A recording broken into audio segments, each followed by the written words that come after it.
Dig. The Laurel Canyon death list fuck, he auditioned for Neil Young for fuck's sake. Graham Nash, explaining to author Michael Walker how close Charles Manson was to the Laurel Canyon scene during the 10-year period during which Lenny Bruce, Ramon Novarro, Sal Mineo, Diane Linkletter, Inger Stevens, Sharon Tate, J. Sebring, Wojtek Frykowski and Abigail Folger all turned up dead. Numerous other people connected to Laurel Canyon did as well, often under very questionable circumstances. The list includes, but is certainly not limited to, all of the following names. 41.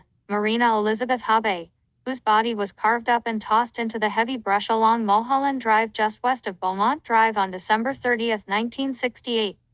Habe, just 17 at the time of her death, was the daughter of Hans Habe, who emigrated to the U.S. from fascist Austria circa 1940. Shortly thereafter, Hans married a General Foods heiress and began studying psychological warfare at the Military Intelligence Training Center. After completing his training, he put his psychological warfare skills to use by creating 18 newspapers in occupied Germany under the direction, no doubt, of the OSS. 41. Christine Hinton, who was killed in a head-on collision on September for 31,969. At the time, Hinton was a girlfriend of David Crosby and the founder and head of the Birds fan club. She was also the daughter of a career Army officer stationed at the notorious Presidio military base in San Francisco. Another of Crosby's girlfriends from that same era was Shelley Roecker, who grew up on the Hamilton Air Force Base in Marin County. And Jane Doe number 59, found dumped into the heavy undergrowth of Laurel Canyon in November 1969 within sight of where Habe had been dumped less than a year earlier. The teenage girl, who was never identified, had been stabbed 157 times in the chest and throat. And Alan Blind Owl Wilson, singer, songwriter and guitarist for the Laurel Canyon blues rock band, Canned Heat, was found dead in his Topanga Canyon home on September 3, 1970. His death was written off as a suicide/odd. Wilson had moved to Topanga Canyon after the band's Laurel Canyon home on Lookout Mountain Avenue, next door to Joni Mitchell and Graham Nash's home, burned to the ground.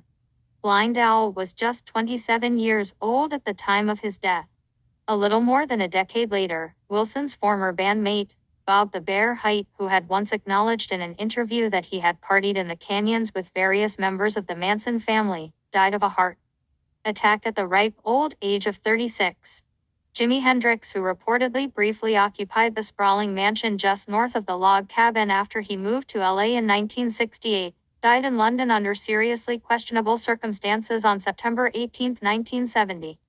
Though he rarely spoke of it, Jimi had served a stint in the U.S. Army with the 101st Airborne Division at Fort Campbell. His official records indicate that he was forced into the service by the courts and then released after just 1 year, when he purportedly proved to be a poor soul, not dire. One wonders, though, why he was assigned to such an elite division if he was indeed such a failure. One also wonders why he wasn't subjected to disciplinary measures rather than being handed a free pass out of his ostensibly court-ordered service. In any event, Jimi himself once told reporters that he was given a medical discharge after breaking an ankle during a parachute jump. One biographer has claimed that Jimi faked being gay to earn an early release. The truth, alas, remains rather elusive. At the time of Jimi's death, the first person called by his girlfriend Monica Danneman last to see Hendrix alive was Eric Burden of the Animals. 2 years earlier, Burden had relocated to LA and taken over ringmaster duties from Frank Zappa after Zappa had vacated the log cabin and moved into a less high-profile Laurel Canyon home. Within a year of Jimi's death, a reported prostitute-turned-groupie named Devin Wilson, who had been with Jimi the day before his death, plunged from an 8th-floor window of New York's Chelsea Hotel. On March 5, 1973, a shadowy character named Michael Jeffrey, who had managed both Hendrix and Burden, was killed in a mid-air plane collision. Jeffrey was known to openly boast of having organized crime connections and of working for the CIA. After Jimi's death, it was discovered that Jeffrey had been funneling most of Hendrix's gross earnings into offshore accounts in the Bahamas linked to international drug trafficking. Years later, on April 5, 1996, Danneman, the daughter of a wealthy German industrialist, was found dead near her home in a fume-filled Mercedes. And Jim Morrison, who for a time lived in a home on Raw Del Trail, behind the Laurel Canyon Country Store, may or may not have died in Paris. On July 3, 1971. The events of that day remain shrouded in mystery and rumor, and the details of the story, such as they are, have changed over the years. What is known is that on that very same day, Admiral George Stephen Morrison delivered the keynote speech at a decommissioning ceremony for the aircraft carrier USS Bonhomme Richard, from where, 7 years earlier, he had helped choreograph the Tonkin Gulf incident. A few years after Jim's death, his common-law wife, Pamela Corson, dropped dead as well, officially of a heroin overdose. Like Hendricks, Morrison had been an avid student of the occult, with a particular fondness for the work of Aleister Crowley. According to super groupie Pamela Des Bears, he had also read all he could about incest and sadism. Also like Hendricks and Wilson, Morrison was just 27 at the time of his possible death. Brandon Gould, a good friend of David Crosby and Graham Parsons, was killed in a freak accident in Colorado on July 6, 1972, when his van plowed under a flatbed truck. In the 1950s, Gould had been an in-demand child actor since the age of 8. He had appeared on screen with some of the biggest names in Hollywood, including Alan Ladd, Lee Marvin, Paul Newman, John Wayne, Kirk Douglas, and Henry Fonda. Around 1965, Gould fell in with Hollywood's Young Turks, through whom he met and befriended Crosby, Parsons, and various other members of the Laurel Canyon Club. Gould was just 30 at the time of his death. Christina Farka, a former governess for Moon Unit Zappa and the Zappa family's former housekeeper at the log cabin, died on November 5, 1972, of an alleged drug overdose, though friends suspected foul play. As Miss Christine Farka had been a member of the Zappa-created Gitas, a musical act of sorts composed entirely of very young groupies. She was also the inspiration for the song, Christine's tune, Devil in Disguise by Graham Parsons' Flying Burrito Brothers. Farka may have been in her early 20s when she died, possibly even younger. And Danny Whitten, a guitarist/vocalist/songwriter with Neil Young's sometime band Crazy Horse, died of an overdose on November 18, 1972. According to rock and roll legend, Whitten had been fired by Young earlier that day during rehearsals in San Francisco. Young and Jack Nichka, Phil Spector's former top assistant, had given Whitten $50 and put him on a plane back to LA. Within hours, he was dead. Whitten was just 29. And Bruce Berry, a roadie for Crosby, Stills, Nash and Young, died of a heroin overdose in June 1973. Berry had just flown out to Maui to deliver a shipment of cocaine to Stephen Stills and was promptly sent back to LA by Crosby and Nash. Berry was a brother of Jan Berry, of Jan and Dean. Dean Torrance, the dean of Jan and Dean, had played a part in the fake kidnapping of Frank Sinatra, Jr. just a couple weeks after the JFK assassination. The staged event was a particularly transparent effort to divert attention away from the questions that were cropping up after the initial shock had passed about the events in Dealey Plaza. Clarence White, a guitarist who had played with the Byrds, was run over by a drunk driver and killed on July 14, 1973. White had grown up near Lancaster, not far from where Frank Zappa spent his teen years. At least one member of White's immediate family was employed at Edwards Air Force Base. The driver who killed young Clarence, just 29 years old at the time of his death, was given a 1-year suspended sentence and served no time. And Graham Parsons, formerly with the international submarine band The Byrds and the Flying Burrito Brothers, allegedly overdosed on a speedball at the Joshua Tree Inn on September 19, 1973. Just 2 months before his death, Parsons' Topanga Canyon home had burned to the ground. After his death, his body was stolen from LAX by the Byrdos road manager, Phil Kaufman, and then taken back out to Joshua Tree and ritually burned on the autumnal equinox. Kaufman had been a prison buddy of Charlie Manson's at Terminal Island. When Phil was released from Terminal Island in March of 1968, he quickly reunited with his old pal, who had been released a year earlier. By the time of Graham's death, his family had already experienced its share of questionable deaths. Just before Christmas 1958, Parsons' father had sent Graham along with his mother and sister off to stay with family in Florida. The next day, just after the winter solstice, Ingram Cecil Connor, Jr. caught a bullet to the head. His death was recorded as a suicide, and it was claimed that he had sent his family away to spare them as much pain as possible. It seems just as likely, however, that Cecil knew his days were numbered and wanted to get his family out of the line of fire. The next year, 1959, Graham's mother married again to Robert Ellis Parsons, who adopted Graham and his sister Avis. 6 years later, in June of 1965, Graham's mother died the day after a sudden illness landed her in the hospital. According to witnesses, she died almost immediately after a visit from her husband Robert Parsons. Many of those close to the situation believe that Parsons had a hand in her death. Very shortly thereafter, Robert Parsons married his stepdaughter's teenage babysitter. Following his mother's death, Parsons briefly attended Harvard University and then launched his music career with the formation of the International Submarine Band, which quickly found its way to where else Laurel Canyon. Graham's death in 1973 at the age of 26 left his younger sister Avis as the sole surviving member of the family. She was killed in 1993, reportedly in a boating accident at the age of 40. Mama Cass Elliott, the Earth Mother of Laurel Canyon, whose circle of friends included musicians, Mansonites, young Hollywood stars, the wealthy son of a State Department official, singer-songwriters, assorted drug dealers, and some particularly unsavory characters the LAPD once described as some kind of hit squad, died in the London home of Harry Nielsen on July 29, 1974. Nielsen had been a frequent drinking buddy of John Lennon in Laurel Canyon and on the Sunset Strip. At 32, Cass had lived a long and productive life by Laurel Canyon standards. 4 years later, in the very same room of the very same London flat, still owned by Harry Nielsen, Keith Moon of The Who also died at age 32 on September 7, 1978.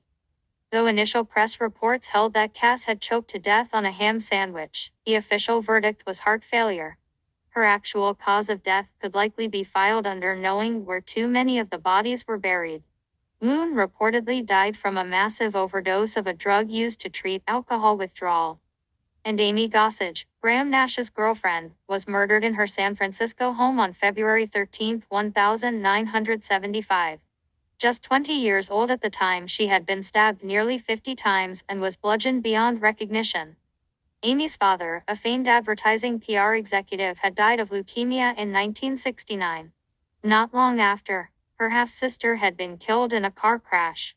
In May of 1974, her mother, the daughter of a wealthy banking family, died as well, reportedly of cirrhosis of the liver.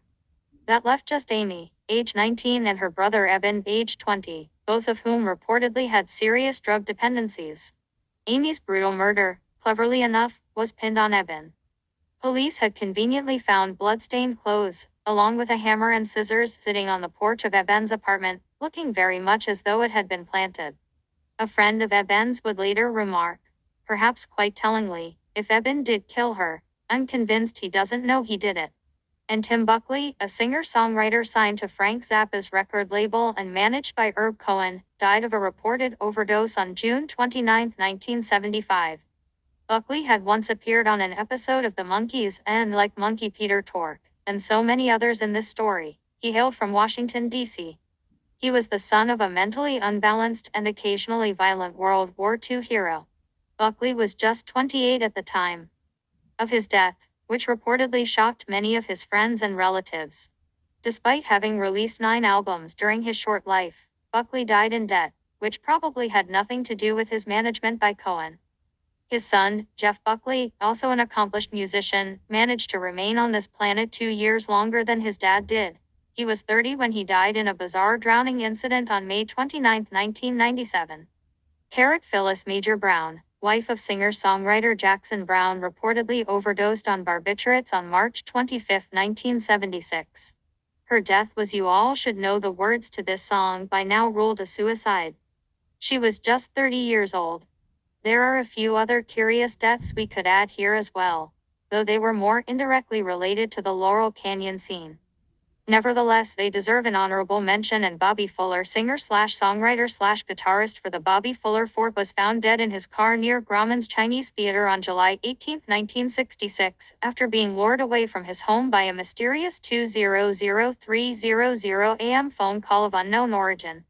Fuller is best known for penning the hit song I Fought the Law, which had just hit the charts when he supposedly committed suicide at the age of 23. There were multiple cuts and bruises on his face, chest and shoulders, dried blood around his mouth. and a hairline fracture to his right hand. He had been thoroughly doused with gasoline, including in his mouth and throat. The inside of the car was doused as well, and an open book of matches lay on the seat. It was perfectly obvious that Fuller's killer or killers had planned to torch the car, destroying all evidence, but likely got scared away. The LAPD, nevertheless, ruled Fuller's death a suicide despite the coroner's conclusion that the gas had been poured after Bobby's death. Police later decided that it wasn't a suicide after all, but rather an accident. They didn't bother to explain how Fuller had accidentally doused himself with gasoline after accidentally killing himself. At the time of his death, one of Fuller's closest confidants was a prostitute named Melody who worked at PJ's nightclub, where Bobby frequently played. The club was co-owned by Eddie Nash, who would, many years later, orchestrate the Wonderland Massacre. A few years after Bobby's death, his brother and bass player Randy Fuller teamed up with drummer Dewey Martin, formerly of Buffalo Springfield. And Gary Hinman, a musician, music teacher, and part-time chemist, was brutally murdered in his Topanga Canyon home on July 27, 1969. Convicted of his murder was Mansonite Bobby Beausoleil, who had played rhythm guitar in a Laurel Canyon band known as the Grassroots, which later achieved a fair amount of fame under the name Love. Janis Joplin, vocalist extraordinaire, was found dead of a heroin overdose on October 4, 1970, at the Landmark Hotel about a mile east of the mouth of Laurel Canyon where she occasionally visited. Indications were that she had taken or been given a hot shot, many times stronger than standard street heroin. Joplin's father, by the way, was a petroleum engineer for Texaco. And though it might normally seem an odd coupling, it somehow seems perfectly natural in the context of this story that Janis once dated that great crusader in the war on all things immoral, William Bennett. Like Morrison, Hendrix, and Wilson, Joplin died at the age of 27. Duane Allman and Barry Oakley, lead guitarist and bass player for the Allman Brothers, were killed in freakishly similar motorcycle crashes on October 29, 1971, and November 11, 1972, respectively. Allman was the son of Willis Allman, a U.S. Army sergeant who had been murdered by another soldier near Norfolk, Virginia, home of the world's largest naval installation, on December 26, 1949. In 1967, Duane and his younger brother Greg, then billing themselves as the Allman Joys, ventured out to Los Angeles. While there, Greg auditioned for and was almost signed by the Laurel Canyon band Poco, which featured Buffalo Springfield alumni Richie Furay and Jim Messina, as well as future Eagle Randy Meisner. Duane was killed when a truck turned in front of his motorcycle at an intersection and inexplicably stopped. Just over a year later, Oakley had a similar run-in with a bus just 3 blocks from where Allman had been killed. Following the crash, Barry had dusted himself off and declined medical attention, insisting that he was okay. 3 hours later, he was rushed to the hospital where he died. Both Oakley and Allman were just 24 years old. And Gary Gain, bassist for the band Uriah Heep, yet another group with a keen interest in magic and the occult with album titles such as Demons and Wizards and Magician's Birthday, was found dead on December 8, 1975, 5 years to the day before Nielsen's sidekick John Lennon would be gunned down at the Dakota Apartments in New York City. Gain had once played with sometime Canyonite Jimi Hendrix, and his first live appearance with Uriah Heep was at the Whiskey A Go Go on February 1, 1972. His death was, alas, attributed to a drug overdose. Gain is yet another member of the 27 Club. Tommy Bolin, best known as a guitarist for the band Deep Purple, was also found dead of a reported drug overdose almost exactly 1 year later on December 4, 1976, though varying stories have surfaced concerning the circumstances of his death. Bolin had previously played for the James Gang in the position once filled by Joe Walsh, who by the time of Bolin's death had become a member of Laurel Canyon's most commercially successful band, the Eagles. Bolin died a couple years shy of making the 27 Club. It wasn't only the musicians with ties to Laurel Canyon who died young and often under questionable, and sometimes quite violent, circumstances. The dark undercurrents pulsing through the canyons in the early 1970s that left such a trail of destruction extended well beyond the Hollywood Hills, as illustrated by the deaths of a handful of mostly forgotten figures in the rock community, and Phil King, an early frontman for Blue Oyster Cult, a band whose I'll Not album art and song lyrics suggested a keen interest in the occult, was shot 3 times in the back of the head in New York City on April 27, 1972, just 3 days shy of Walpurgis Nacht. 3 months later, on July 24, 1972, Bobby Ramirez, the drummer for an early formation featuring frontman Edgar Winter, was beaten and stabbed to death in a Chicago bar. He was 23 years old. Rory Storm, the founder and frontman for the UK's Rory Storm and the Hurricanes, was found dead on September 28, 1972. Born Alan Caldwell on the autumnal equinox of 1939 in Liverpool, England, Storm had close ties to that other far more famous band from Liverpool. The Hurricanes' original drummer was none other than Richie Starkey, who left the band to join John, Paul and George, becoming Ringo Starr in the process. It is said that George Harrison, who dated Storm's younger sister, initially wanted to join the Hurricanes but had to settle for the Quarrymen when he was deemed too young. That same sister would later date a young Paul McCartney. Popular on the Liverpool-Hamburg club circuit, the Hurricanes at times shared the stage with the Beatles, both before and after Starr's defection. Rory's band, though, which he initially wanted to name Dracula and the Werewolves, never caught fire the way the Beatles did, and by the late 1960s/early 1970s, Storm had to find work as a DJ. In Amsterdam at the time of his father's death in 1972, Rory returned to Liverpool to be with his grieving mother. On September 28, 1972, just 1 week after Rory's 33rd birthday, both mother and son turned up dead in the family home. In a rather unlikely turn of events, it was claimed that both had independently committed suicide on the same day in different rooms of the same house. Storm reportedly had sleeping pills in his system, but not in sufficient concentrations to have caused his demise, leaving the actual cause of death something of a mystery. Ronald Pigpen McKernan, a founding member of the Grateful Dead from its early incarnations as the Zodiacs and the Warlocks, died on March 8, 1973. A vocalist and multi-instrumentalist, McKernan had a short romantic relationship and a somewhat longer friendship with fellow Death List member Janis Joplin. Pigpen was found dead at his home, reportedly of a gastrointestinal hemorrhage. His death is primarily of interest because he was, like Joplin, 27 years old at the time, qualifying him for membership in the 27 Club alongside charter members Joplin, Brian Jones, Jimi Hendrix and Jim Morrison, and more recent Hall of Famers such as Kurt Cobain and Amy Winehouse. Graham Bond, who was widely considered to be a founding father of the 1960s British R&B boom, was killed on May 5, 1974 when he was reportedly run over by a train at London's Finsbury Park station. His death, to no one's surprise, was ruled a suicide. Bond, who was adopted and believed himself to be the biological son of occultist by Aleister Crowley, had a deep fascination with the occult. He also reportedly struggled with what the psychiatric community refers to as a manic-depressive disorder, which was aggravated by chronic drug abuse. Bond was just 36 years old at the time of his death.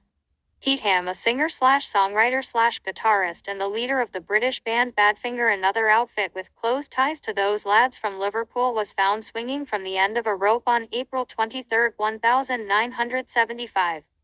Ham's band was first signed by the Beatles' own Apple label, and their first single, Come and Get It, was penned by Paul McCartney. According to rock lore, McCartney recorded the song himself and then insisted that Ham's band play and record it exactly the same way. Sir Paul also personally auditioned all 4 members of Badfinger to decide who would provide the lead vocal on the single. Ham's greatest claim to fame, though, was being the co-writer of the oft-recorded Without You, a song that became a monster hit around the world when it was committed to vinyl in 1972 by John Lennon's Sunset Strip Laurel Canyon sidekick, Harry Nilsson, the very same Harry Nilsson whose London flat served as the death scene for both Mama Cass and Keith Moon. The song received numerous awards, and Ham and his band moved over to Warner Brothers Records with the expectation that Badfinger was soon to become quite a sensation. It wasn't meant to be. Within a few years, Pete Ham was unemployed and turned up dead in his garage. Ham is yet another member of the 27 Club, though not by much. His death came just 3 days before his 28th birthday. His passing was barely reported on, due in part to the fact that neither Warner Bros. Nor the Beatles organization bothered to make an announcement or issue any public comment. Just 1 month later, his girlfriend gave birth to a daughter that Ham was never to know. 8.5 years later, on November 18, 1983, Tom Evans, Ham's former bandmate and the co-writer of Without You, was also found swinging from the end of a rope. Shit happens, it appears. Related lives and relative deaths, no one here gets out alive. Jim Morrison. Before moving on from the Laurel Canyon death list, there are a few more celebrity deaths that demand a closer inspection. The first is a truly tragic tale of a rising star in Laurel Canyon, who, by the time of her death, had been completely forgotten. The second is the story of a man who had only tangential ties to Laurel Canyon, but whose life and death may provide one of the keys to understanding the canyon scene. And the third is the story of a guy who had no real connections to Laurel Canyon, but whose life arc has been so illuminatingly bizarre that it merits inclusion here. Judy Lynn Sill was born in Studio City, California, not far from the northern entrance to Laurel Canyon, on October 7, 1944.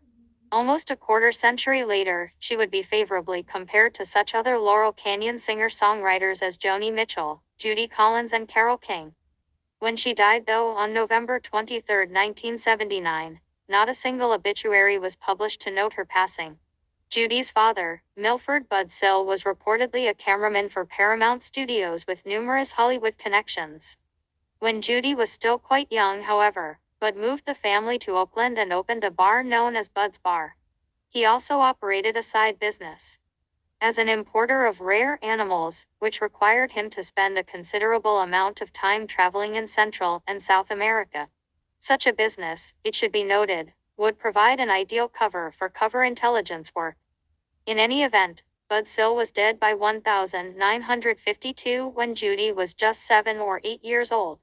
Depending on who is telling the story, Bud died either from pneumonia or a heart attack. Following Bud's death, the family relocated back to Southern California, and Judy's older brother Dennis, though still in his teens, took over the family importing business. That career didn't last long, though, as Dennis soon turned up dead down in Central America, either from a liver infection or a car accident. The animal importing business, I guess, is a rather dangerous one. Following Bud's death, Judy's mother Onetta met and married Ken Muse, an Academy Award-winning animator for Hanna-Barbera, who was described by Judy as an abusive, violent alcoholic. At 15, Judy fled her violent home life and lived with an older man with whom she pulled off a series of armed robberies in the San Fernando Valley. Those activities landed her in reform school, which did little to curb her appetite for drugs, crime, and alcohol. She spent the next few years with a serious heroin addiction, which she financed by dealing drugs and turning tricks in some of LA's seedier neighborhoods. By 1963, Judy had cleaned herself up enough to enroll in junior college. In the early winter of 1965, however, Judy's mom, her last surviving family member, died either of cancer. By 1963, Judy had cleaned herself up enough to enroll in junior college. In the early winter of 1965, however, Judy's mom, her last surviving family member, died either of cancer or of complications arising from her chronic alcoholism. Take your pick. The details of this story will likely remain forever elusive. Barely an adult, Judy was left all alone in the world, and thus began another downward spiral into drugs and crime, which culminated in her being arrested and possibly serving time on forgery and drug charges. In the late 1960s, with her addictions apparently temporarily curbed, Sill joined the Laurel Canyon scene, where she attempted to forge a career as a singer-songwriter. Her first big break came when she sold the song "Lady-O" to the Turtles, yet another Laurel Canyon band to hit it big in the mid-1960s, best known for the hit single "Happy Together." The Turtles were led by lead vocalist-songwriter Howard Kaylan, who happened to be, small world that it is, a cousin of Frank Zappa's manager and business partner, Herb Cohen. The band released the song, which featured Judy's guitar work, in 1969. The next year, Sill became the first artist signed to David Geffen's fledgling Asylum record label. The year after that, her self-titled debut album became Asylum's first official release. The first single from the album, "Jesus Was a Crossmaker," was produced by Graham Nash, whom she opened for on tour following the album's release. Though critically well received, the album's sales were disappointing, in part because the record was overshadowed by the debut albums of Jackson Browne and the Eagles, both released by Asylum shortly after the release of Judy's album. Sill's second album, 1973's Heart Food, was even more of a commercial disappointment. Nevertheless, in 1974, she began work on a third album in Monkey Mike Nesmith's recording studio. Prior to completion, however, she abandoned the project and promptly disappeared without a trace. What became of her between that time and her death some 5 years later remains largely a mystery. It is assumed that she once again descended into a life of drugs and prostitution, but no one seems to know for sure. It is alleged that she was seriously injured when her car was rear-ended by actor Danny Kaye, causing her to suffer from chronic back pain thereafter, thus contributing to her drug addictions. According to a friend of hers, she lived in a home that featured an enormous photo of Bela Lugosi above the fireplace, a large ebony cross above her bed, and racks of candles. She is said to have read extensively from Rosicrucian manuscripts and from the writings of Aleister Crowley, to have possessed a complete collection of the work of Helena Blavatsky, and to have been a gifted tarot card reader. What is known for sure is that on the day after Thanksgiving 1979, Judy Sill, the last surviving member of her family, was found dead in a North Hollywood apartment. The cause of death was listed as acute cocaine and codeine intoxication. It was claimed that a suicide note was found, but friends insisted that the supposed note was either a portion of a diary entry or an unfinished song. One of her friends would later note that, at some point in her life, Judy began to realize that there was a part of her that wasn't under her conscious control. I'm guessing that the guy up for review next could relate to that. Phil Ochs, a folk singer, songwriter, and political activist, was found hanged in his sister's home in Far Rockaway, New York, on April 9, 1976. Throughout his life, Ochs was one of the most overtly political of the 1960s rock and folk music stars. A regular attendee at anti-war, civil rights, and labor rallies, Ochs appeared to be, at all times, an unwavering political leftist. He named his first band the Singing Socialists. That all changed, however, and rather dramatically, in the months before his death. Born in El Paso, Texas on December 19, 1940, Phil and his family moved frequently during the first few years of his life. His father, Dr. Jacob Ochs, had been drafted by the U.S. Army and assigned to various military hospitals in New York, New Mexico, and Texas. In 1943, Dr. Ochs was shipped overseas, returning 2 years later with a medical discharge. Upon his return, he was immediately institutionalized and didn't return to his family for another 2 years. During that time, he was subjected to every psychiatric treatment imaginable, including electroshock therapy. When he finally returned to his family, in 1947, he was but a shell of his former self, described by Phil's sister as almost like a phantom. Beginning in the fall of 1956, Phil Ochs began attending Staunton Military Academy, the very same institution that future serial killer cult leader Gary Heidnik would attend just 1 year after Ochs graduated. During Phil's 2 years there, a friend and fellow band member was found swinging from the end of a rope. I probably don't need to add here that the death was ruled a suicide. Following graduation, Phil enrolled at Ohio State University, but not before, oddly enough, having a little plastic surgery done to alter his appearance. Doing such things, needless to say, was rather uncommon in 1958. In early 1962, just months before his scheduled graduation, Ochs dropped out of college to pursue a career in music. By 1966, he had released 3 albums. In 1967, under the management of his brother, Michael Ochs, Phil moved out to Los Angeles.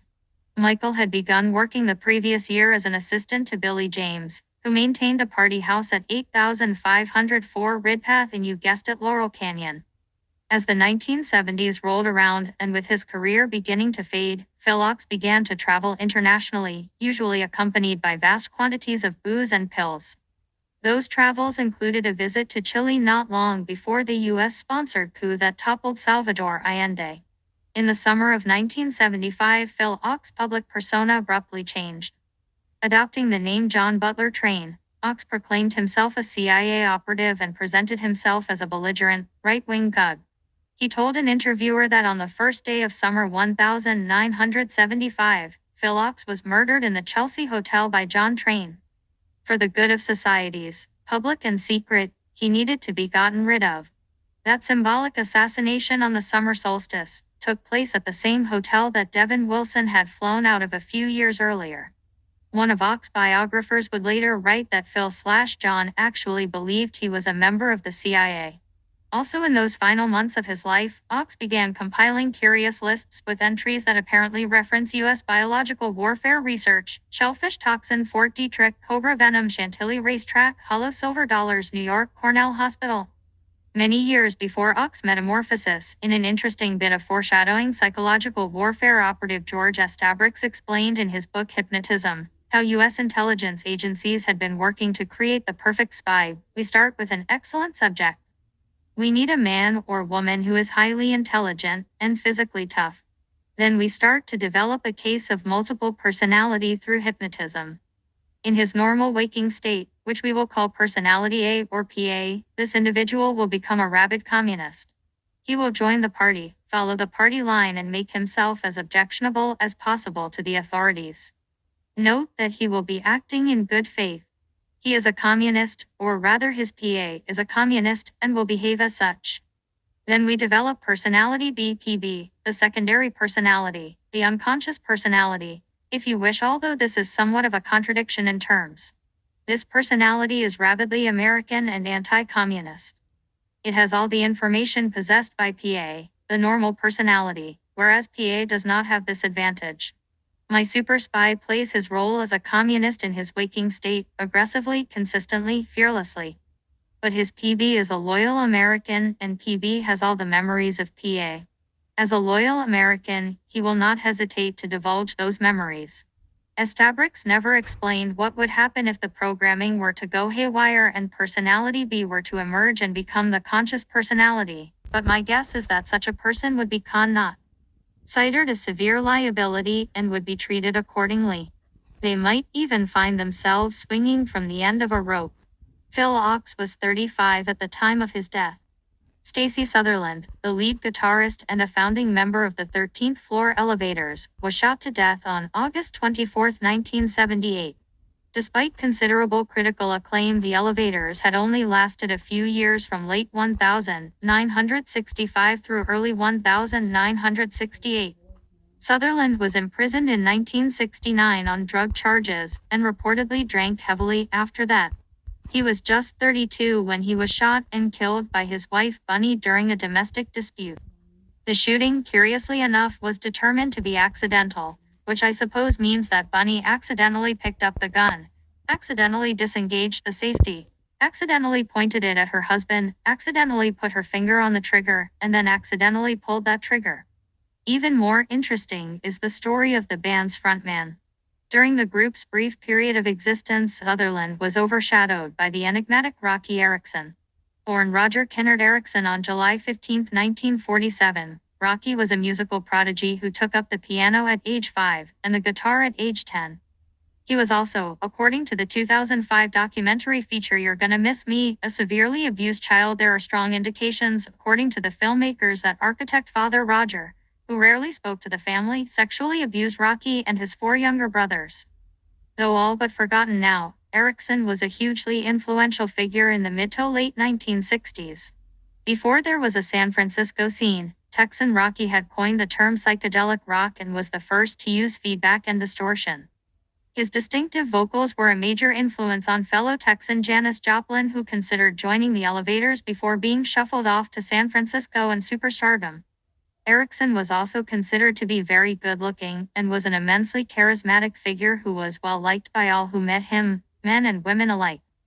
Rocky began his music career at a young age, after making the curious decision to drop out of high school just a few weeks shy of graduating.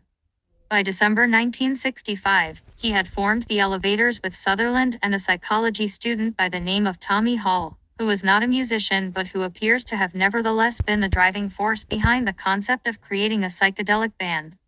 Hall was a very outspoken, lyric advocate of hallucinogenic drugs like LSD and magic mushrooms. He later became a devout follower of Scientology. The band's first album, The Psychedelic Sounds of the 13th Floor Elevators, was released in November 1966, when singer-songwriter Rocky was just 19. The band's sophomore effort, Easter Everywhere, was released the following November. Just months later, though, the group's run would effectively end, though 2 more albums were subsequently released by the band's label. The elevator's final performance was at a World's Fair in San Antonio, Texas on of all days, April 20th, 1968. It was there, it is said, that Rocky suffered a complete breakdown and began speaking gibberish. He was still just 20 years old. Erickson was diagnosed as being a paranoid schizophrenic and was forced to endure involuntary electroconvulsive therapy. While hospitalized, he began hearing voices telling him horrible things. A doctor treating him at the time claimed that Rocky would not recover and would be a vegetable for the rest of his life. After reportedly escaping with the help of a friend, Erickson headed to San Francisco where he started doing heroin and other hard drugs and soon developed hepatitis. Returning to Austin, Rocky was busted with a single marijuana joint. An attorney convinced him to plead not guilty by reason of insanity, a ridiculous defense given the charge, and Erickson was quickly hustled off to Austin State Hospital. He was still just 20 years old at the time of his arrest. Supposedly due to escape attempts, Rocky was transferred to Rusk State Hospital, a stark, barren maximum security facility for the criminally insane. While there, Erickson was subjected to more forced ECT treatments and the forced administration of Thorazine for 3.5 years. Also, while confined there, he put together a prison band known as the Missing Links. One member of the band had killed 2 kids and raped and stabbed his own mother. Another had been involved in the rape and murder of a young boy in Houston. A third had killed his own parents and a sibling. And then there was Rocky, who had been in possession of an insignificant amount of marijuana. As 1972 came to a close, it was determined that Rocky's sanity had been restored, and he was released soon after. He was, however, just a shell of his former self. In the mid-70s, Erickson formed a new band, Rocky Erickson and the Aliens, whose albums Think of Demons 1980 and The Evil One 1981 revealed the frontman's then current obsessions. At about that same time, he told an interviewer that the devil, you see, he's my friend. He also told an interviewer that an alien had taken possession of his body, a belief that he still claimed to hold as recently as 2005. During the 1980s, Erickson withdrew from public view and continued his descent into madness. It is said that he developed a bizarre obsession with the U.S. mail, particularly junk mail solicitations, and that he indulged that obsession for years, poring for hours over his and other people's mail. That chapter of his life reached a peak when he was arrested on mail theft charges after it was discovered that he had taken mail from neighbors and had it displayed in his home. He was, alas, once again institutionalized. Throughout the 1990s, Rocky appears to have continued to live a bizarre and troubled life. A reporter for Rolling Stone who attempted to interview him in 1995 described a heartbreaking scene. The formerly charismatic singer looked nothing like his younger self, with his teeth reduced to rotting stumps and his hair wild and matted. Multiple televisions, stereos and police scanners blared at maximum volume throughout his home, creating a cacophony of noise apparently intended to drown out the ever-present voices in his head. Rocky's fortunes began to change in the following decade, after his younger brother Sumner was awarded legal custody of the troubled icon in 2001. In fact, it could be argued that Erickson deserves a special place of honor on this list in that he appears to have pulled off the not likely feat of returning from the dead. Rolling Stone, after all, wrote an obituary for Rocky and the band way back in December 1968. But more than 40 years later, in 2010, Erickson released an album of new material entitled True Love Cast Out All Evil. That disc was released, naturally enough, on April 20th. And in March of 2012, Rocky completed his first ever tour of Australia and New Zealand. One final note on Erickson: in 1990, a tribute album containing covers of Rocky's songs by such artists as R.E.M. and ZZ Top was released. The title of that collection, Where the Pyramid Meets the Eye, a tribute to Rocky Erickson, was an obvious reference to the Masonic symbol that graces the back of the US dollar bill, and that plays such a key role in various One World conspiracy theories. The title was derived from a comment made by Erickson. And with that, I think we can move on now from the Laurel Canyon death list, at least temporarily. The list is not yet complete, mind you, since we have only covered the years 1966 to 1976. Rest assured then that we will continue to add names as we follow the various threads of this story. Lots of names. It is, as it turns out, an inordinately long list. Desirable people. The canyon's peculiar past. Charles R. Chuck Heath was born in March of 1938. The family lived on Farmdale Avenue, near the base of Laurel Canyon, close to where Studio City is located today. Jeffrey Dunn, writing in The Lies of Sarah Palin, Chuck Heath is Sarah Palin's father. Until around 1913, Laurel Canyon remained an undeveloped slice of LA, a pristine wilderness area rich in native flora and fauna. That all began to change when Charles Spencer Mann and his partners began buying up land along what would become Laurel Canyon Boulevard, as well as on Lookout Mountain. A narrow road leading up to the crest of Lookout Mountain was carved out, and upon that crest was constructed a lavish 70-room inn with sweeping views of the city below and the Pacific Ocean beyond. The Lookout Inn featured a large ballroom, riding stables, tennis courts, and a golf course, among other amenities. But the inn, alas, would only stand for a decade. In 1923 it burned down, as tends to happen rather frequently in Laurel Canyon. In 1913, Mann began operating what was billed as the nation's first trackless trolley to ferry tourists and prospective buyers from Sunset Boulevard up to what would become the corner of Laurel Canyon Bull minus Everett and Lookout Mountain Avenue. Around that same time, he built a massive tavern roadhouse on that very same corner. Dubbed the Laurel Tavern, the structure boasted a 2,000-plus square foot formal dining room, guest rooms, and a bowling alley on the basement level. The Laurel Tavern, of course, would later be acquired by Tom Mix, after which it would be affectionately known as the Log Cabin. Shortly after the Log Cabin was built, a department store mogul, or a wealthy furniture manufacturer. There is more than one version of the story, or perhaps the man owned more than one business, built an imposing castle-like mansion across the road, at the corner of Laurel Canyon Boulevard and what would become Willow Glen Road. The home featured rather creepy towers and parapets, and the foundation is said to have been riddled with secret passageways, tunnels, and hidden chambers. The grounds of the estate were laced with trails leading to grottos, elaborate stone benches, and hidden caves and tunnels. Across Laurel Canyon Boulevard, the grounds of the Laurel Tavern/Log Cabin were also laced with odd caves and tunnels. As Michael Walker notes in Laurel Canyon, running up the hillside, behind the house was a collection of man-made caves built out of stucco, with electric wiring and light bulbs inside. According to various accounts, one secret tunnel running under what is now Laurel Canyon Boulevard connected the log cabin, or its guest house, to the Houdini estate. This claim is frequently denounced as an urban legend, but given that both properties are known to possess unusual geological features, it's not hard to believe that the tunnel system on one property was connected at one time to the tunnel system on the other. The tavern itself, as Gail Zappa would later describe it, was huge and vault-like and cavernous. With these two rather unusual structures anchoring an otherwise undeveloped canyon, and the Lookout Inn sitting atop uninhabited Lookout Mountain, Mann set about marketing the canyon as a vacation and leisure destination.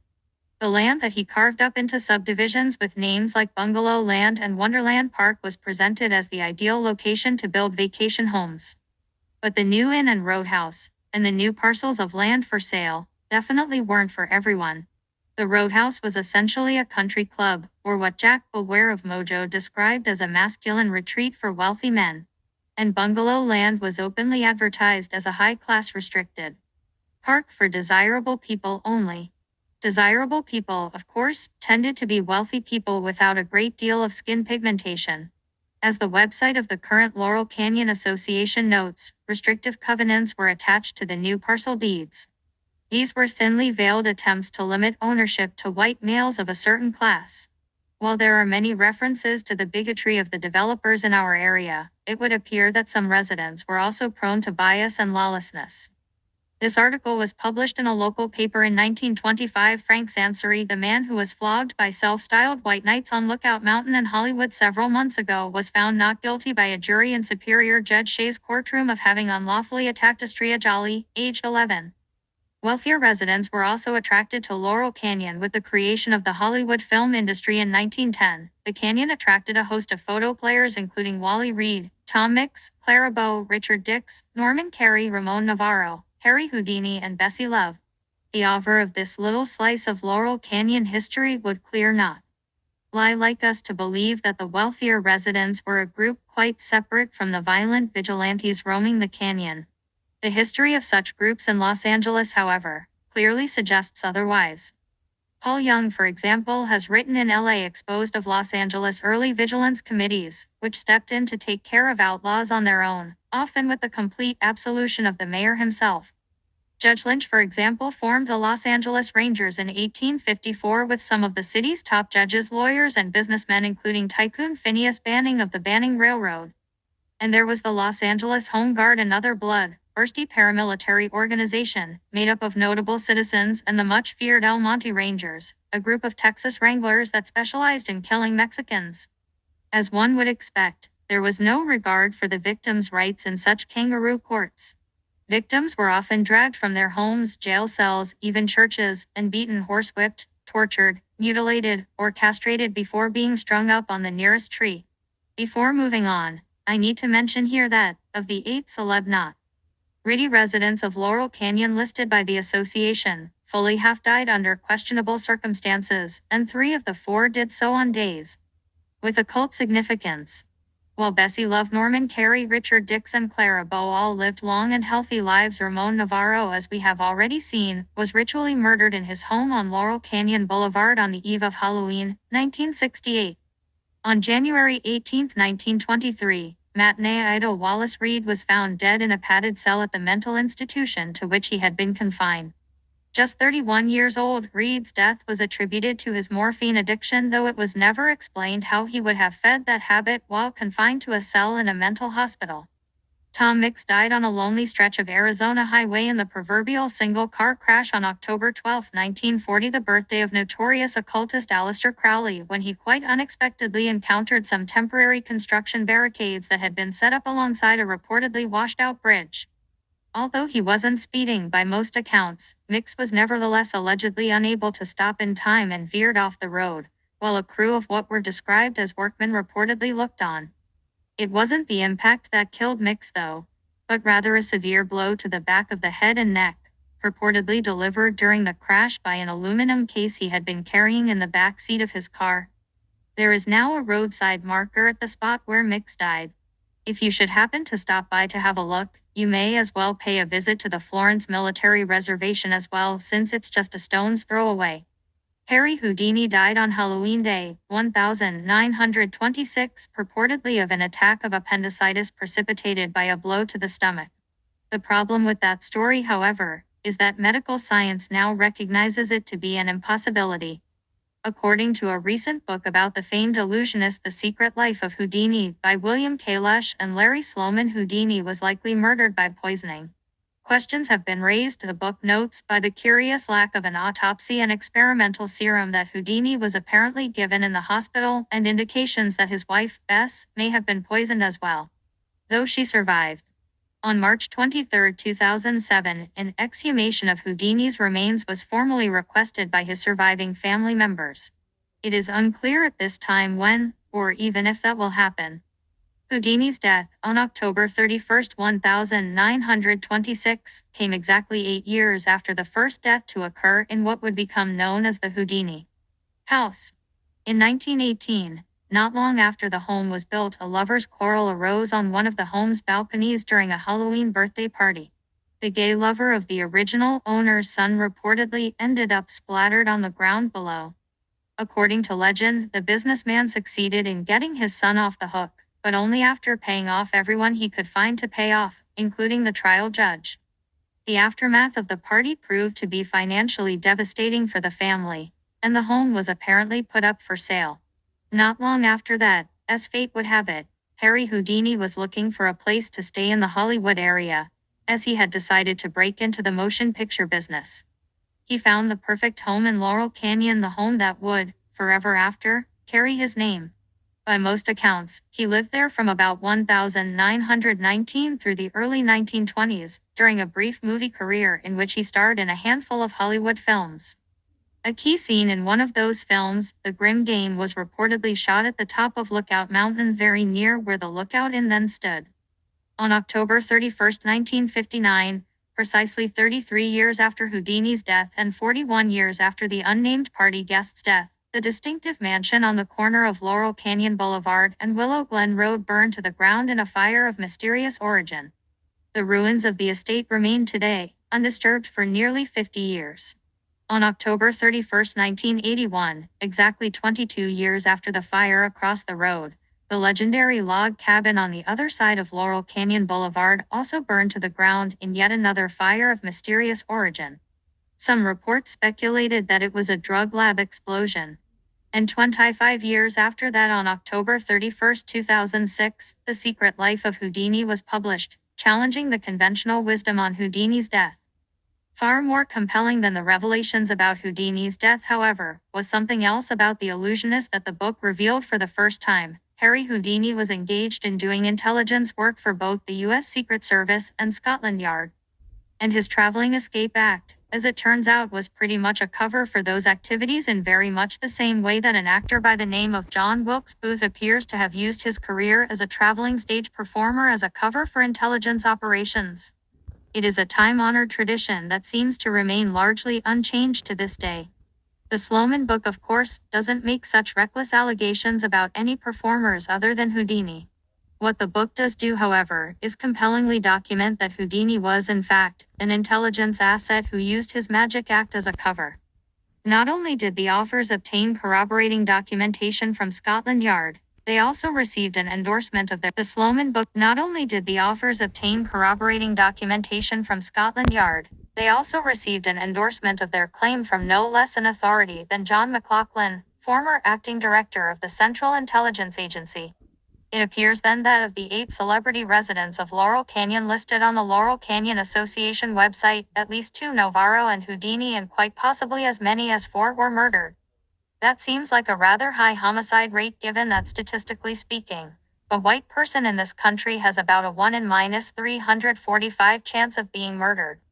Non-white persons, of course, have a far greater chance of becoming the victims of a homicide, but nowhere near the 1 in 4 to 1 in 2 odds that a white celebrity living in Laurel Canyon faced. Statistically speaking, if you were a famous actor in the 1920s, you would have been better off playing a round of Russian roulette than living in Laurel Canyon. Anyway, 2 ambitious projects in the 1940s brought significant changes to Laurel Canyon. First, Laurel Canyon Boulevard was extended into the San Fernando Valley, providing access to the canyon from both the north and the south. The boulevard became a winding thoroughfare, providing direct access to the west side from the valley. Traffic, needless to say, increased considerably, which probably worked out well for the planners of the other project, because it meant that the increased traffic brought about by that other project probably wasn't noticed at all. And that's good, you see, because the other project was a secret one. What would become known as Lookout Mountain Laboratory was originally envisioned as a fortified air defense center. Built in 1941 and nestled in 2.5 secluded acres off what is now Wonderland Park Avenue, the installation was hidden from view and surrounded by an electrified fence. By 1947, the facility featured a fully operational movie studio. In fact, it is claimed that it was the world's only completely self-contained movie studio. With 100,000 square feet of floor space, the cover studio included sound stages, screening rooms, film processing labs, editing facilities, an animation department, and 17 climate-controlled film vaults. It also had a helicopter pad and a bomb shelter. Over its lifetime, the studio produced some 19,000 classified motion pictures, more than all the Hollywood studios combined, which I guess makes Laurel Canyon the real motion picture capital of the world. Officially, the facility was run by the U.S. Air Force and did nothing more nefarious than process footage of atomic and nuclear bomb tests. The studio, however, was clearly equipped to do far more than just process film. There are indications that Lookout Mountain Laboratory had an advanced research and development department that was on the cutting edge of new film technologies. Such technological advances as 3D effects were apparently first developed at the Laurel Canyon site. And Hollywood luminaries like John Ford, Jimmy Stewart, Howard Hawks, Ronald Reagan, Bing Crosby, Walt Disney, Hedda Hopper, and Marilyn Monroe were given clearance to work at the facility on undisclosed projects. There is no indication that any of them ever spoke of their work at the clandestine studio. The facility retained as many as 250 producers, directors, technicians, editors, animators, etc. both civilian and military, all with top security clearances and all reporting to work in a secluded corner of Laurel Canyon. Accounts vary as to when the facility ceased operations. Some claim it was in 1969, while others say the facility remained in operation longer. In any event, by all accounts, the secret bunker had been up and running for more than 20 years before Laurel Canyon's rebellious teen years, and it remained operational for the most turbulent of those years. The existence of the facility remained unknown to the general public until the early 1990s, though it had long been rumored that the CIA operated a secret movie studio somewhere in or near Hollywood. Filmmaker Peter Koren was the first to learn of its existence through classified documents he obtained while researching his 1995 documentary Trinity and Beyond. And yet even today, nearly 20 years after its limited public disclosure, one would have trouble finding even a single mention of this secret military intelligence facility anywhere in the conspiracy literature. I think we can all agree, though, that there is nothing the least bit suspicious about a cover military facility operating in the epicenter of hippie culture, so let's move on. In the 1950s, as Barney Hoskins has written in Hotel California, Laurel Canyon was home to all the hippest young actors, including, according to Hoskins, Marlon Brando, James Dean, James Coburn, and Dennis Hopper. It was home to Natalie Wood as well. In fact, Natalie lived in the very home that Cass Elliot would later turn into a Laurel Canyon party house. And like the home's later occupant, Wood died young under rather mysterious circumstances. As did, to a lesser extent, Canyonite James Dean. And as did, come to think of it, a few other people with very close ties to Canyonite Dennis Hopper. Dean, Hopper's close friend and co-star, died in a near head-on collision on September 30, 1955 at the tender age of 24. Then there was Nick Adams, who had formerly roomed with Hopper. Like Hopper, Adams had worked alongside James Dean in Rebel Without a Cause. According to Dean himself, Adams had worked alongside Dean even earlier than that, when both were young male prostitutes working the mean streets of Hollywood. Adams died on February 6, 1968, at the age of 36 in his home at 2126 El Roble Lane in Coldwater Canyon, 1 canyon west of Laurel Canyon, thus narrowly sparing Adams from a spot on the Laurel Canyon death list. Adams' official cause of death was listed as suicide, of course, but no one really seems to believe that. Actor Forrest Tucker has bluntly declared that all of Hollywood knows Nick Adams was knocked off. Nick's relatives reportedly received numerous hang-up calls on the day of his death, and his tape recorder, journals, and various other papers and personal effects were conspicuously missing from his home. His lifeless body, sitting upright in a chair, was discovered by his attorney, Irvin Tip Roeder. On June 10, 1981, Roeder and his wife, actress Jenny Maxwell, best known for being spanked by Elvis in Blue Hawaii, were gunned down outside their Beverly Hills condo. Next to fall was Sal Mineo, who, like Dean and Adams, had worked with Hopper on Rebel Without a Cause and remained a friend thereafter. Like Hopper, Mineo was a regular in the Sunset Strip clubs where the Doors, Love, the Byrds, and the Mothers played. He had been alongside Hopper and Peter Fonda during the infamous riot on the Sunset Strip in November 1966. And as has already been discussed, Mineo was stabbed to death in close proximity to those very same clubs on February 12, 1976. Last to fall was Natalie Wood, who also appeared in Rebel Without a Cause, and who had at various times dated both Dennis Hopper and Nick Adams. Wood died on November 29, 1981 in a drowning incident off Catalina Island that has never been adequately explained. At the time, she was in the company of actors Robert Wagner and Christopher Walken. Natalie was 43 when she was laid to rest. Of the four actors stricken with what has been dubbed the Rebel Without a Cause curse, two were former residents of Laurel Canyon, another lived at and was killed at the mouth of the canyon, and the fourth lived just a mile away as the crow flies in neighboring Coldwater Canyon. As I may have mentioned previously, Laurel Canyon seems to be a rather dangerous place to live. The list of famous former residents of Laurel Canyon also includes the names W.C. Fields, Mariester Roscoe, Fatty Arbuckle, Errol Flynn, Orson Welles, and Robert Mitchum, who was infamously arrested on marijuana charges in 1948 at 8334 Ridpath Drive, the same street that would later be home to rockers Roger McGuinn, Don Henley, and Glenn Frey, as well as Paul Raw, child, producer of both The Doors and Love. Mitchum's arrest, by the way, appears to have been a thoroughly staged affair that cemented his Hollywood bad boy image and gave his career quite a boost, but I guess that's not really relevant here.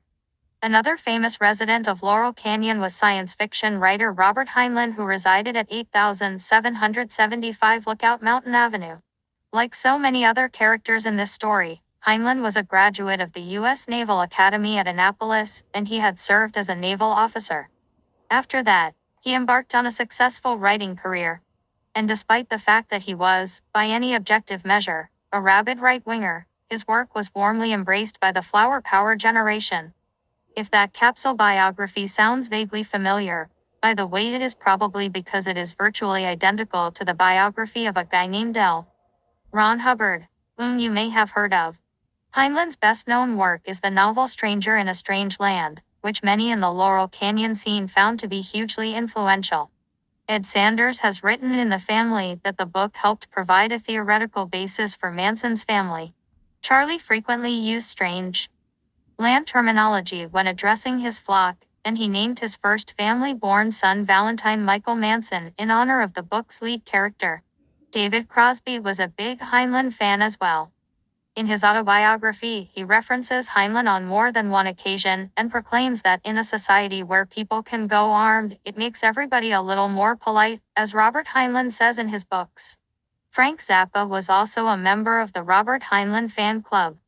Barry Miles notes in his biography of the rock icon that his home contained a copy of Saint-Exupéry's The Little Prince and other essential 60s reading, including Robert Heinlein's sci-fi classic, Stranger in a Strange Land, from which Zappa borrowed the word discorporate for the song Absolutely Free.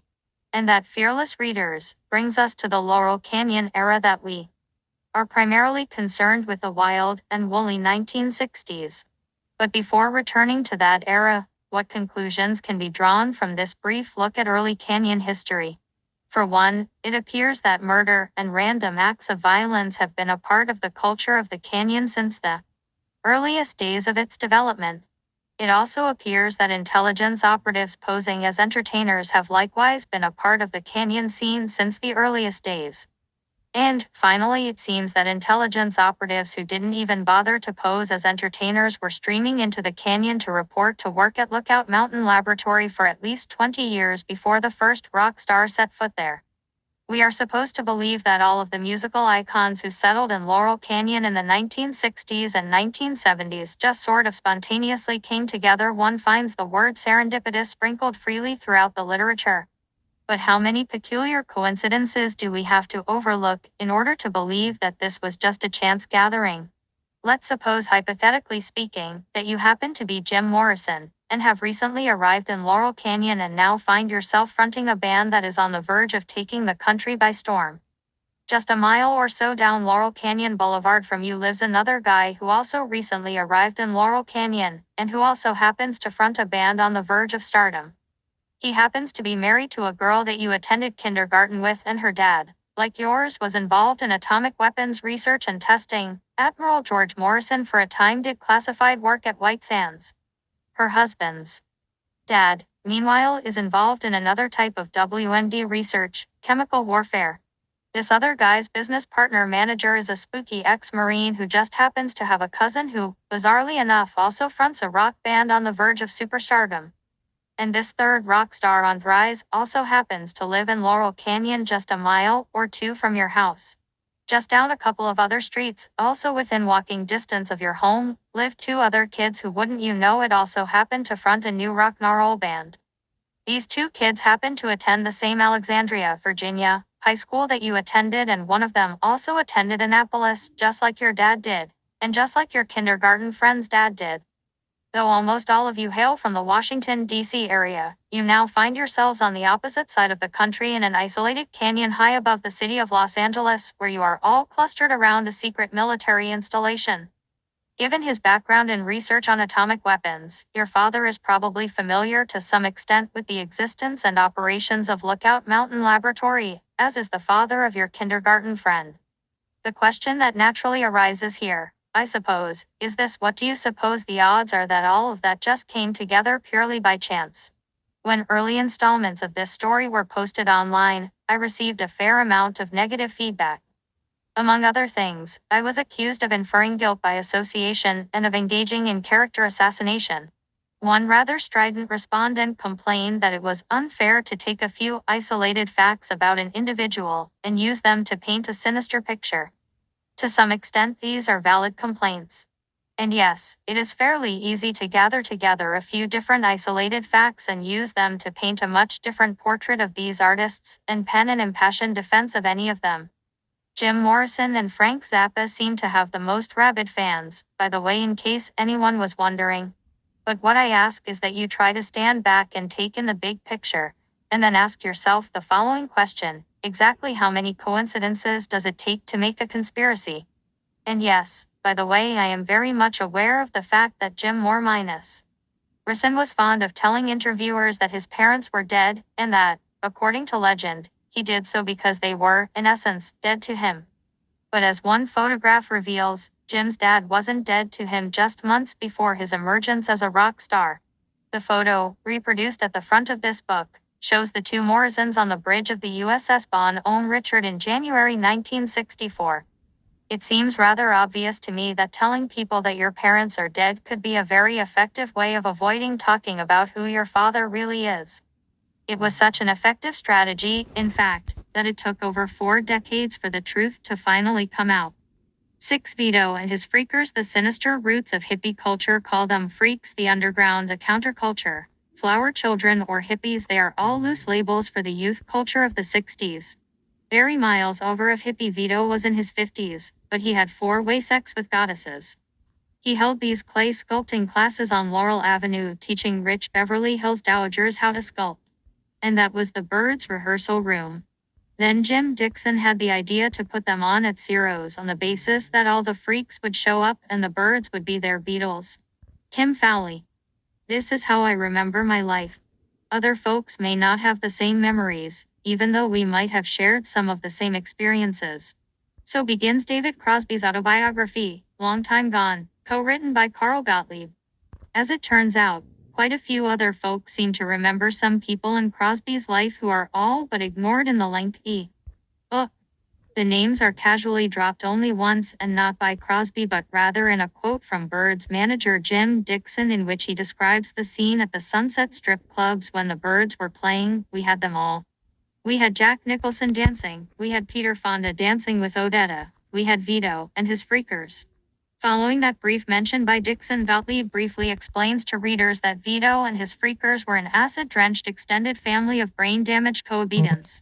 And that, in an incredibly self-indulgent 489-page tome, is the only mention you will find of Vito and his freakers, despite the fact that by just about all other accounts, the group dismissed as brain-damaged cohabitants played a crucial role in the early